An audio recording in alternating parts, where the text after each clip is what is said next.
وہ بتا رہی تھی کہ تم کسی ٹیلر ماسٹر کی بیٹی ہو. اسی طرح جس مقامی لڑکے ججی نے تمہارا راز کھولا وہ کہہ رہا تھا کہ تم دونوں کے پیچھے گنڈے لگ گئے تھے اور تم دونوں پناہ ڈھونڈتی پھر رہی تھی. ہاشا سے فوری طور پر کوئی جواب نہ بن پڑا. اس نے کچھ کہنے کے لیے منہ کھولا ہی تھا کہ عدیل ٹپٹ کر بولا, بس بس, اب مجھے سختی پر مجبور نہ کرو. تم ابھی لاہور جاؤ گی اور میرے ساتھ جاؤ گی. تمہارا گروپ بعد میں آتا رہے گا. تمہیں پتہ نہیں ہے کہ ڈیڈی کتنے غصے میں ہیں. انہوں نے تم سے بات تک کرنے سے انکار کر دیا ہے. لیکن انہیں سب کچھ کس نے بتایا؟ وہ مریخ میں نہیں رہتے, لاہور میں رہتے ہیں. پل پل کی خبریں ملتی رہتی انہیں. میں نے انہیں کچھ نہیں بتایا. یہاں نتھیا گلی سے کسی نے اطلاع کر دیا انہیں. وہی ہوگا آپ کا توند والا خیر خواہ راو وجاہت. وہ جتنا مجھے جانتا ہے اتنا ہی ابا جی کو بھی جانتا ہے.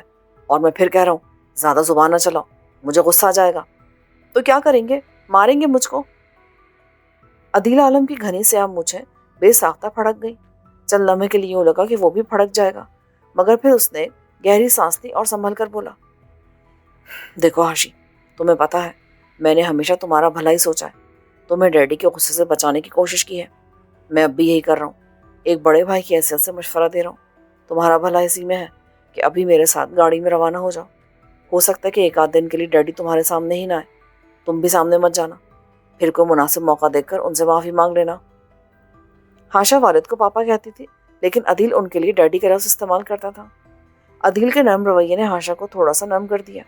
یہ بات تو وہ بھی محسوس کر رہی تھی کہ پاپا کی اجازت سے اس نے کچھ زیادہ ہی فائدہ اٹھا لیا ہے. اس مظلوم جانور کی طرح جسے کچھ دیر بعد پنجرے سے آزاد کیا جائے اور وہ اپنی ترنگ میں دور تک اچھلتا کودتا چلا جائے. وہ گاڑی میں بیٹھی ہولے ہولے اپنے گھٹنے کو سلاتی رہی اور بھائی کی باتیں سنتی رہی. ہاشا کو نتھیا گلی سے لاہور پہنچے آج تیسرا روز تھا. شکر کا مقام تھا کہ نتھیا گلی میں اس کے گم ہو جانے کی خبر میڈیا کے ہتھے نہیں چڑھی تھی. ہاں, یونیورسٹی میں تو خوب چرچا ہو گیا تھا. منہ پر تو بات کرنے کی کسی میں ہمت نہیں تھی, مگر پیٹھ پیچھے یقیناً چمگوئیاں ہو رہی ہوتی ہوں گی. آشا کے گھٹنے کی چوٹ اب بہتر تھی. وہ تھوڑی سی لنگڑاہٹ کے ساتھ چل پا رہی تھی. جس روز وہ آئی, پاپا ایک دن کے لیے اپنی زمینداری دیکھنے گاؤں چلے گئے. اب کل شام سے وہ گھر میں تھے, مگر ہاشا سے سامنا نہیں ہوا تھا. وہ ان سے بات کرتے ہوئے ڈر رہی تھی. اسے یونیورسٹی جلدی جانا ہوتا تھا, اس لیے رات 10 بجے تک سو جاتی تھی. وہ آج بھی لیٹ گئی تھی, لیکن نیند نہیں آ رہی تھی. گھٹنے میں ہلکا سا درد اب بھی چھڑا ہوا تھا. قریباً 11:30 کا وقت ہوگا جب اسے پاپا کے بیڈ روم کی طرف سے جھگڑنے کی مدھم آوازیں آئیں. یقیناً آج پھر ماما کی شامت آئی ہوگی. وہ اٹھی اور کوریڈور کے دبیز قالین پر دبے پاؤں چلتی بیڈ روم کے قریب آ گئی. آوازیں صاف سنائی دینے لگی. پاپا ماما کے اس بھانجے سائم کا ذکر کر رہے تھے جس سے وہ ہاشا کی شادی کے خواہاں تھے. وہ کڑک کر بولے, جو کچھ تم کہہ رہی ہو ٹھیک کہہ رہی ہو, بجا فرما رہی ہو, لیکن میں تمہارے اندر کی نیت جاننا چاہتا ہوں.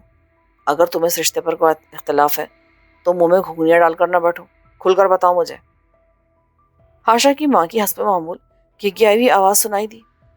سجاد, آپ کی بات سے بھلا میں کیسے اختلاف کر سکتی ہوں؟ میں تو بس یہ کہتی ہوں کہ ایک دفعہ ٹھیک سے ہاشی کی مرضی معلوم کر لیں. میرا مطلب ہے کہ کہیں... تمہارا مطلب ہے کہ اس نے کہیں کسی اور کو پسند نہ کر رکھا ہو؟ تمہاری جیسی مائیں ہوتی ہیں جو اچھی بھلی اولاد کا بیڑا غرق کرتی ہیں. بچے کے دل میں کوئی ایسی ویسی بات نہ بھی ہو تو بھی ڈال دیتی ہیں. میں ہاشی کو تم سے بڑھ کر جانتا ہوں. اس کے اندر باہر بالکل ایک جیسا ہے.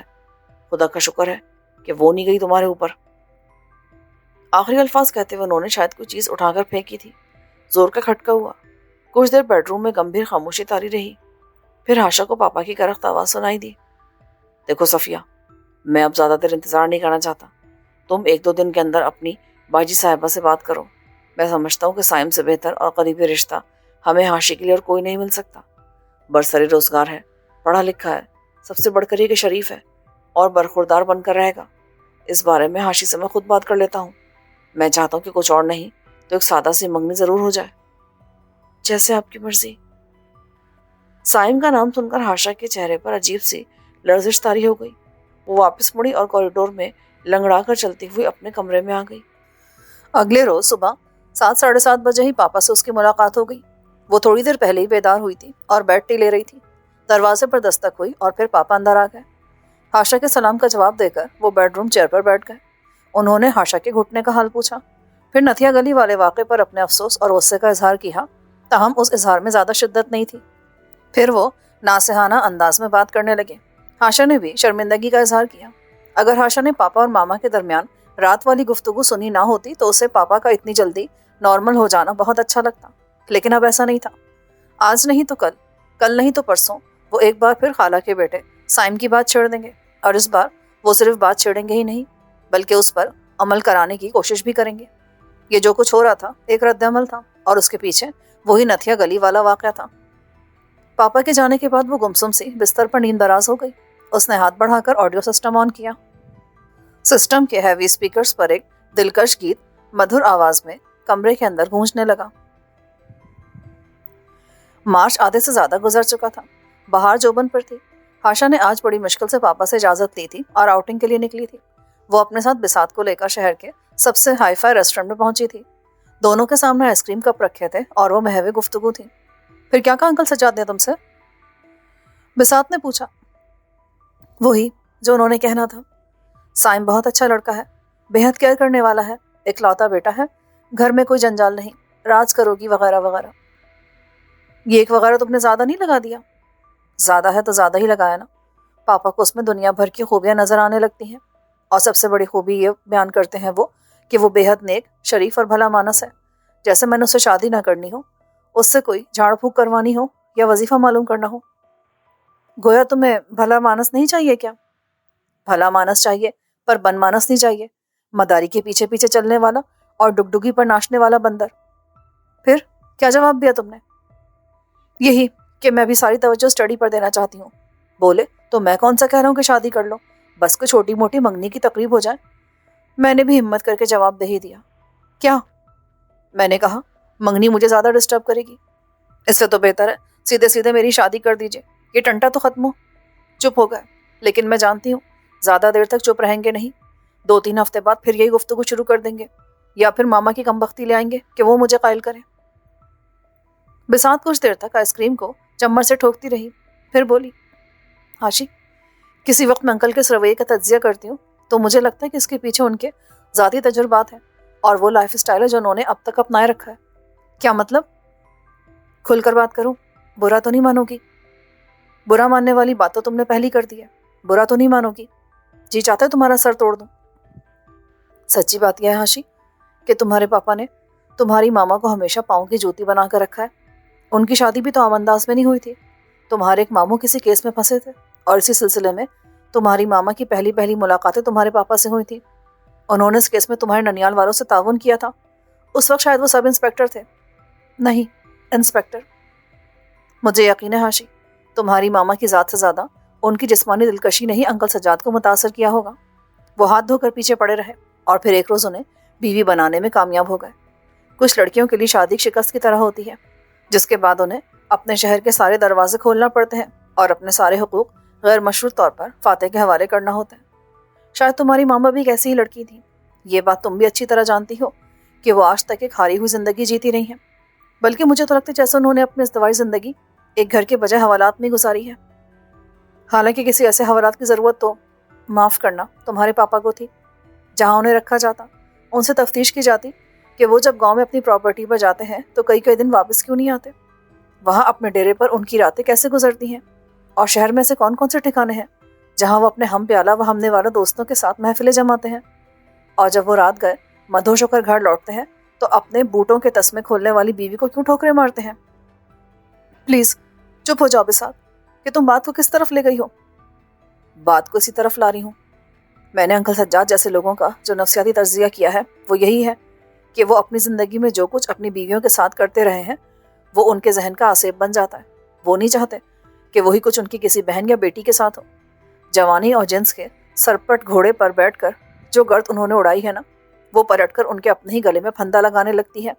ایسے میں وہ اپنی بہن بیٹی کے لیے ایکسٹرا بھلا مانس، شریف، یا دوسرے لفظوں میں کاٹ کا الو کہہ لو، ڈھونڈنے کی کوشش کرتے ہیں۔